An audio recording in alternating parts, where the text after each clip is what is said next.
In times gone by, one quarreled oft with Guizhong concerning mechanical principles. We each had our ideals, and neither would yield. Under the pretext of a social gathering, one invited the impartial Rex Lapis to judge the quality of our creations. But Rex Lapis declared that Guizhong's obscuro Vulpus mechanism was superior.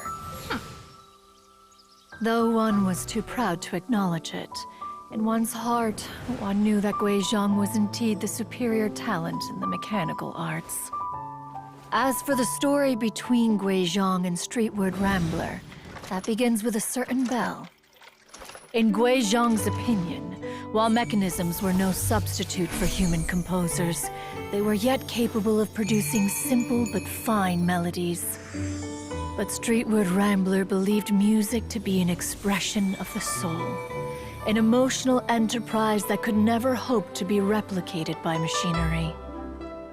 They argued endlessly, until one asked Rex Lapis to intercede. He confiscated the bell and designated it for ceremonial use.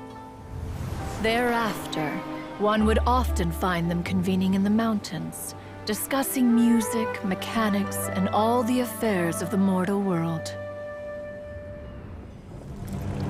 But these good times were not to last. War broke out between the gods, and soon engulfed the Guili plains.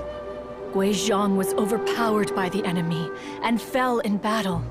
When Streetward Rambler and I arrived at the scene at long last, all that remained among the ruins was her lifeless body. After this, at Streetward Rambler's request, Rex Lapis granted her the cleansing bell for safekeeping. To honor our friend's memory, one made a few finishing touches to her ballistic device.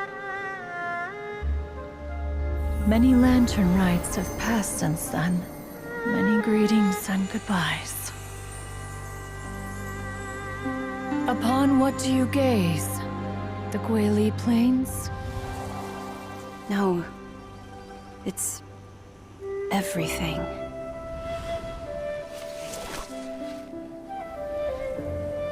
We think of human life as like a lantern that's lit one minute and extinguished the next. But are we Adepti so different? Perhaps as dust settles after a storm, we too must one day return to the world below.